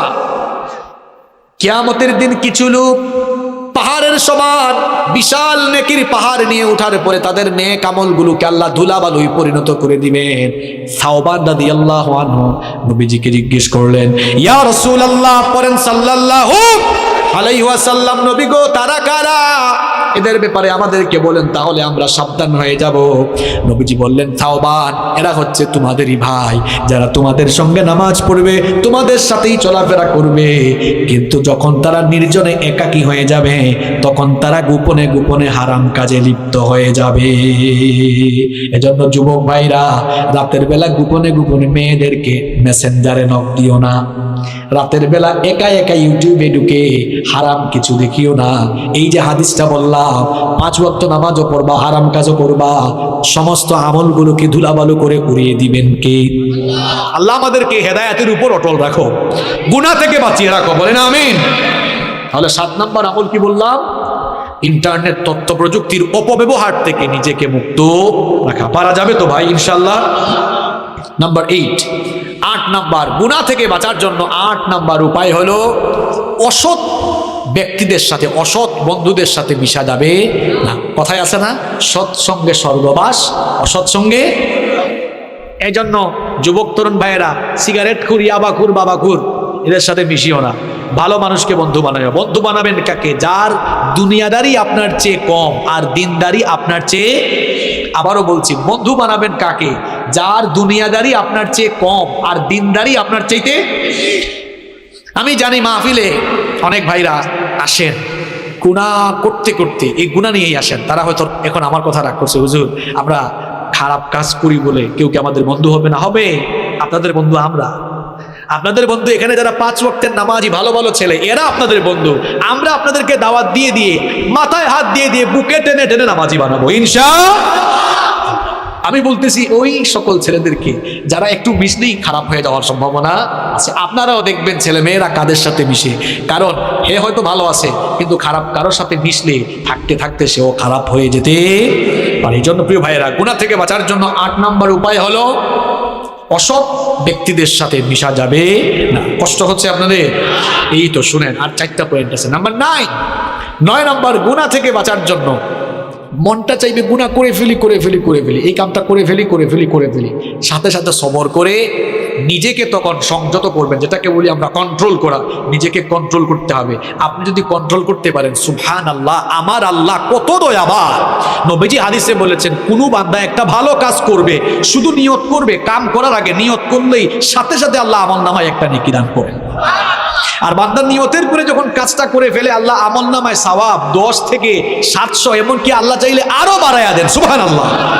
আর আমার আল্লাহর দয়া কেমন দেখেন। ভালো কাজের নিয়ত করলে সাথে সাথে নেকি লেখা হয়, খারাপ কাজের নিয়ত করলে সাথে সাথে গুনাহ লেখা হয় না। আল্লাহ বলেন, এই ফেরেশতা দ্বারা দেখ আমার বান্দা শেষ পর্যন্ত কাজটা না করে ফিরে আসে কিনা। যদি বান্দা ফিরে আসে, আল্লাহর ওই লোকটার আমলের খাতায় গুনাহ লিখতে আদেশ দেন না, সুবহানাল্লাহ। তাহলে পাপ থেকে বাঁচতে হলে গুনাহ করবেন, মাথায় চিন্তা আসবে, ঠিক সেই সময় নিজেকে কন্ট্রোল করে ফেলবেন। কার ভয়ে? নাম্বার 10, গুনাহ থেকে, পাপ থেকে বাঁচা 10 নম্বর আমল হলো নিজের ভেতরে লজ্জাশীলতা পয়দা করুন। গুনাহ করার পরে আমরা ভুল করতে পারি ভাই, ভুল করা দূষণীয় না। কারণ আমাদের বাবা পৃথিবীর প্রথম মানুষ যিনি, তিনিও ভুল করছেন। নাম কি? তিনি ভুল করার পরে ভুলের উপর থাকেন নাই, লজ্জা পেয়ে তওবা করে ফেলছেন। এই জন্য তার মর্যাদা বাড়িয়েছেন কে? এই শয়তান কি শয়তান ছিল? প্রথমে কি ছিল? আরে ভাই, হ্যাঁ, শুধু ফেরেশতা না, ফেরেশতাদের সর্দার একটা ভুল করছে, ভুল করার পরে অহংকার করেছেন, লজ্জা পেয়ে মাফ চায় নাই, এই জন্য ফেরেশতার সর্দার থেকে শয়তানের সর্দার হয়ে গিয়েছে। কি বুঝলেন? তাহলে আপনি পাপ করছেন, ভুল করছেন, এটা দূষণীয় না। পাপ করা যতটা না দূষণীয়, পাপ করার পর পাপের উপরে থাকা এটা মারাত্মক দূষণীয়। নবীজি এই জন্য বলেছেন, মুসলিম শরীফের হাদিস, কুল্লু ইবনে আদম খাত্তাউন ওয়া খায়রুল খাত্তাইন আত-তাওয়াবুন, মানুষ মাত্রই গুনাহগার, মানুষ মাত্রই পাপী, তবে ওই পাপ করা, গুনাহ করে ফেলা মানুষদের মধ্যে আল্লাহর কাছে সবচেয়ে প্রিয় হলো তারা গুনাহ করার পর আল্লাহর কাছে তাওবা করে যারা। সুবহানাল্লাহ। এই জন্য পাপ থেকে বাঁচতে হলে নিজের ভেতরের লজ্জা বাড়াতে হবে না কমাতে হবে? দেখেন কয়েকটা নমুনা বলি। লজ্জাশীলতা কেমনে বাড়াবেন? লজ্জাশীলতা এমন ভাবে বাড়াবেন, অনেকে তো আছে প্যান্ট আর লুঙ্গি টাকনুর নিচে পড়ে, এটা জায়েজ না হারাম? সুতরাং আমরা কখনো টাকনুর নিচে লুঙ্গি বা প্যান্ট পরবো না, এই গুনাহটা করতে যেন লজ্জা লাগে। কারণ বান্দা মুমিন কখনো গুনাহের কাজ করতে পারে না। এমন কাজ যারা করেন, শুনেন, নবীজি বলেছেন কিয়ামতের দিন আল্লাহ তাআলা ওই লোকটার দিকে তাকাবেন না, তার সঙ্গে আল্লাহ কথা বলবেন না, তাকে আল্লাহ পবিত্র করবেন না, তাকে আল্লাহ জাহান্নাম থেকেও বাঁচাবেন না। চারটা কথা বলেছি, আবারও শুনেন। নবীজি বলেছেন কিয়ামতের দিন আল্লাহ ওই ব্যক্তির দিকে তাকাবেন না, তার সঙ্গে আল্লাহ কথা বলবেন না, 3 নাম্বার আল্লাহ তাকে পবিত্র করবেন না, 4 নাম্বার আল্লাহ তাকে জাহান্নাম থেকেও মুক্তি দিবেন না। সাহাবীরা বললেন, নবী গো কার কথা বলছেন? নবীজি তখন বললেন, যারা টাকনুর নিচে কাপড় ঝোলায়া হাঁটে। কই হুজুর, টাকনুর উপরে পড়তে কেমন জানি আনস্মার্ট আর খেত খেত লাগে। আরে ভাই, টাকনুর উপরে তো আমরা জুব্বা পরি, পায়জামাও পরি, দেশে বিদেশে ঘুরি, আজ পর্যন্ত কেউ আমাদেরকে আনস্মার্টও বলে নাই, খেতও বলে নাই। বরং নবীর সুন্নত মানে যারা দুনিয়ায় সবচেয়ে স্মার্ট হলো তারা। এই জন্য যুবক ভাইরা, নবীর সুন্নত মানা যাবে তো? নবীর সুন্নত দাড়িটা রাখা যাবে না, একেবারে ফ্রেশ কাট এরকম থাকা যাবে না, দাড়ি রেখে ফেলতে হবে। দাড়ি রাখা সুন্নত। পৃথিবীর এমন কোন নবী নাই যে নবী দাড়ি রাখেন না। এমন কোন নবী আছে? সব নবীর দাড়ি ছিল। দাড়ি রাখবেন, চেহারার উজ্জ্বলতা বাড়ায় দিবেন কে? সবগুলো সুন্নত মানবেন, কোনো গুনাহ করা যাবে না। নিজেদের ঘরের মহিলাদেরকে পর্দায় রাখা লাগবে, কারণ পর্দার বিধানটা মোল্লার না আল্লাহর। অনেক বোনেরা আছে, যেহেতু মা বোনরা আসছে, এদের ব্যাপারে তো কিছু বলা দরকার। এখন আবার অনেকে আছে বুরকা পরে তারপরে চেহারা টেহারা খুলে বের হয়, আছে না নাই? চেহারাটা হলো সৌন্দর্যের দেহের রাজধানী, চেহারার দিকে তাকালে কে কেমন সেটা বোঝা যায়। এখন কিছু আধুনিক যুগের ফ্যাশনেবল নারী আছে, বুরকা পরে আবার লিপস্টিক দিয়া মেকআপ ছাড়া বের হয়ে, আছে না নাই? তো এরকম বের হইতে আপনারা কে বলছে? এরকম ফাইজলামি করতে কে বলছে? আবার অনেকে আছে বুরকা পরে খুব অ্যাট্রাকটিভ আর টাইট ফিট বুরকা, অবশ্য যশোরে নাই। বিভিন্ন কালারের ঝাঁকানাকা কালারের বুরখা পরে, টাইট ফিট বুরখা পরে, এমন টাইট ফিট সব কিছু বোঝা যায়, এইরকম পরে আছে না নাই? আমার বোনদেরকে বলবো, খবরদার এমন বুরখা পরবেন না, ঢিলেঢালা বুরখা, কালো রঙের বুরখা পরবেন। এমন বুরখা পরবেন যে বুরখাটা পরলে কিছুই দেখা যাবে না, কিছুই বোঝা যাবে না। আপনারাও নারীদেরকে কয়, ভাই ভাবিরে আপনি এমনি নিয়ে কেন বেরোইছেন, বুরখা পরাইলেন না কেন? কয়, দেখ তোর ভাবি এত সুন্দরী, এত রূপসী, এটা আমি না জানি, এলাকার মানুষ তো জানে না। এলাকার মানুষের একটা হক আছে না? নিজের বউকে বেপরদা করে বের করে দেয়, এলাকার মানুষের হক আদায় করে। এইরকম আল্লাহর কুতুব এই এলাকায় নাই। আবার অনেকে আছে নিজের বউয়ের ফটো ফেসবুকে আপলোড মারে, এইরকম কুতুব তো এই এলাকায় নাই। হ্যাঁ ভাই লেভেল না। শোনেন, কুরআন হাদিস দিয়ে বহুত ওয়াজ করছি, আপনি সোজা হন নাই। আজ এমন কাঁচা কথা বলবো, আপনি তারের মতো সোজা হবেন। কুরআন হাদিসটা বহুত ওয়াজ করছি, আপনি এখনো ঠিক হইলেন না। এবার বলেন আপনি, আমার ফেসবুক এটা পার্সোনাল সাইট না পাবলিক সাইট? হ্যাঁ জুড়ে বলেন, বউ কি পার্সোনাল না পাবলিক? আশ্চর্য কথা, বউ পার্সোনাল, ফেসবুক পাবলিক সাইট। এখন পার্সোনাল জিনিসকে তো পাবলিক সাইটে আপলোডায় তারা, নিজের বউকে জনগণের মানুষের সম্পদ বানিয়েছে যারা। বেহায়া, বেশরম, নির্লজ্জ কোথাকার। আপনার মধ্যে আত্মসম্মান বোধ বলতে কিছুই না। আবার বউর ফটো ফেসবুকে দেওয়ার পরে ছোট ছোট ভাইরা এলাকার আছে না, ফেসবুকে অ্যাড কমেন্ট করেছে। একজন বলছে, ওয়াও ভাবিকে হ্যাপি লাগতেছে। আরেকজন কয়, ভাই ভাবিকে জোস লাগতেছে। এ বেকুব, কার জোস কে খায় রে?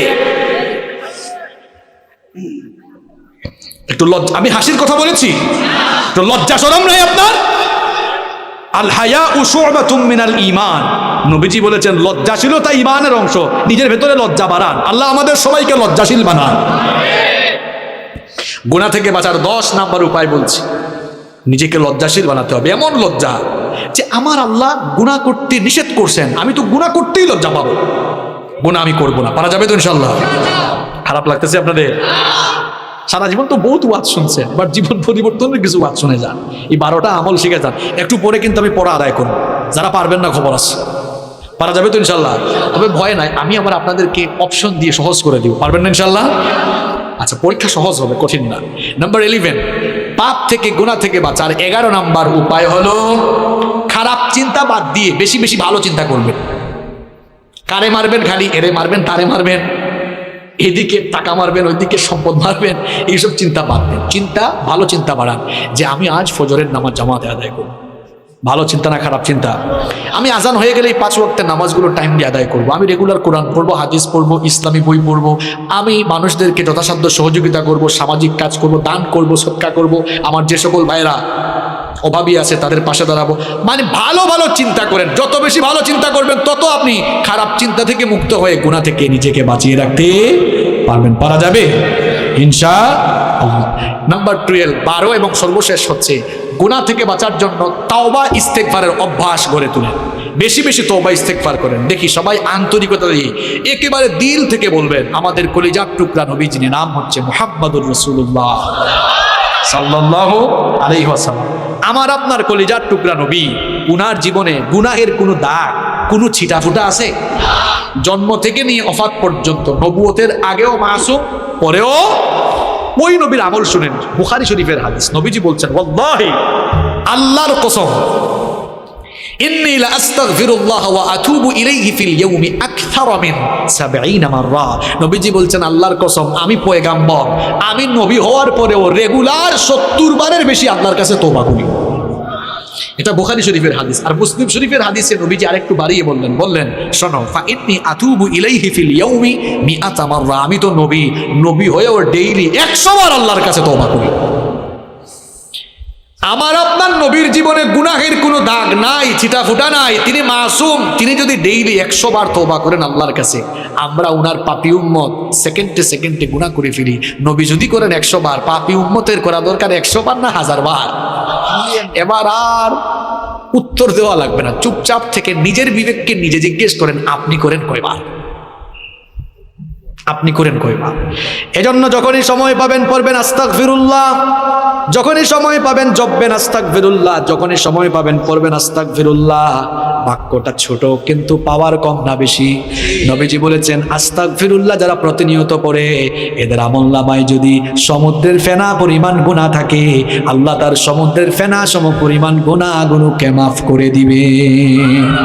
আবার আস্তাগফিরুল্লাহ বাক্যটা ছোট হলেও পাওয়ারটা অনেক বেশি। একটা ঘটনা আমার মনে পড়ে গেছে, কষ্ট না লাগলে আমি আপনাদেরকে বলবো।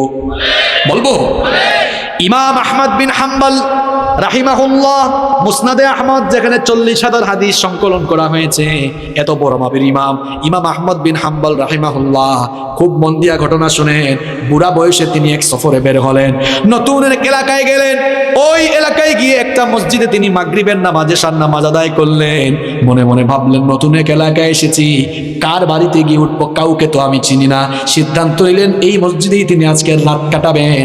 ফজরের নামাজ পড়ে তিনি আবার পথ চলা শুরু করবেন।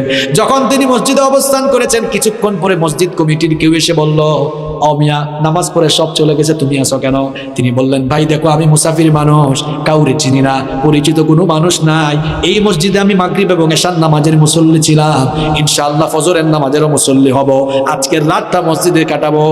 ওই লোকটা বলল, না, মসজিদে থাকা যাবে না, বের হয়ে যান। বুড়ো মানুষ, শীতের কোন করে ঠান্ডা রাত, বের করে দিও। কিছু দূর হাঁটতে না হাঁটতেই তিনি সামনে একটি বাজারে গিয়ে দেখলেন, এক রুটির দোকানদার, রুটি বিক্রেতা যুবক, তার দোকানের মধ্যে সে রুটি গরম করতেছে। আহমদ বিন হাম্বল রাহিমাহুল্লাহ গিয়ে বললেন, যুবক, আমি বুড়ো মানুষ, এই এলাকায় পরিচিত কেউ নাই, তোমার দোকানের চুলার পাশে আমি বসি, তোমার কোনো আপত্তি আছে নাকি? যুবক বলল, না না, কোনো আপত্তি নাই, আসেন বসেন। এবার তিনি চুলার পাশে বসে আছেন, লক্ষ্য করে দেখলেন এই যুবক রুটির খামির বানায়, পরে আস্তাগফিরুল্লাহ। চুলায় যখন রুটি গরম করতে দেয় পরে আস্তাগফিরুল্লাহ, রুটি যখন নামায় তখনও আস্তাগফিরুল্লাহ, রুটি বিক্রি করে হাতে টাকা নিয়ে বলে আস্তাগফিরুল্লাহ, কেশে রাখে তখনও বলে আস্তাগফিরুল্লাহ, অর্থাৎ শুধু পড়ে আস্তাগফিরুল্লাহ। আহমদ বিন হাম্বল রাহিমাহুল্লাহ এই চিত্র দেখে বললেন, না যুবক, তোমার দোকানে আসার পর থেকে দেখতেছি তুমি শুধু আস্তাগফিরুল্লাহ পড়ো, এই আস্তাগফিরুল্লাহ তুমি কেন পড়ো? যুবক তখন বলল, ও মুসাফির শোনো, আমি তো ইবাদতের খুব একটা টাইম পাই না, চিন্তা করি যতক্ষণ ব্যবসা করি সময় কেন নষ্ট করব, আস্তাগফিরুল্লাহ আস্তাগফিরুল্লাহ জপে জপে আমার টাইমগুলারে কাজে লাগাই। তখন আহমদ বিন হাম্বল রাহিমাহুল্লাহ বললেন, এই আমল যে করতেছো কোনো লাভ হইছে কিনা? কয় অবশ্যই লাভ হইছে, লাভ না হইলে কি আমল করতাম নাকি? আহমদ বিন হাম্বল রাহিমাহুল্লাহ বললেন, এই আমলের কারণে তোমার এমন কি হয়েছে? যুবক তখন বলল, এই আস্তাগফিরুল্লাহ প্রতিনিয়ত জপার কারণে আমি মুস্তাজাবুদ দাওয়া হয়ে গিয়েছি। আমার বাবারা, আমার ভাইয়েরা, মুস্তাজাবুদ দাওয়া মানে হলো ওই লোক যেই লোক আল্লাহর কাছে হাত তুললে আল্লাহ কখনো তারে খালি হাতে ফিরাইয়া দেন না। ইমাম আহমদ বিন হাম্বল রাহিমাহুল্লাহ অবাক, আমি এত বড় হাদিসের ইমাম, এত বড় ফকিহ, এত বড় মুজতাহিদ, এত বড় আলেম, আমি নিজেই এখনো মুস্তাজাবুদ দাওয়া না, আর হের মতো রুটি দোকানদার হে নাকি মুস্তাজাবুদ দাওয়া। মনে মনে ভাবতেছেন এটা কিভাবে সম্ভব। তাকে এবার জিজ্ঞেস করলেন, যুবক আমার সাথে মিথ্যা বলো না, সত্যি করে বলো, আজ পর্যন্ত তুমি আল্লাহর কাছে যা চেয়েছো সব তুমি পেয়েছো কিনা? যুবক বলল, আল্লাহর কসম, আজ পর্যন্ত যতগুলো দোয়া করেছি সব দোয়া আমার আল্লাহ কবুল করেছেন, কিন্তু একটা দোয়া আমার এখনো কবুল হয় নাই। ইমাম আহমদ বিন হাম্বল রাহিমাহুল্লাহ বললেন, কোন সেই দোয়া যা এখনো কবুল হলো না?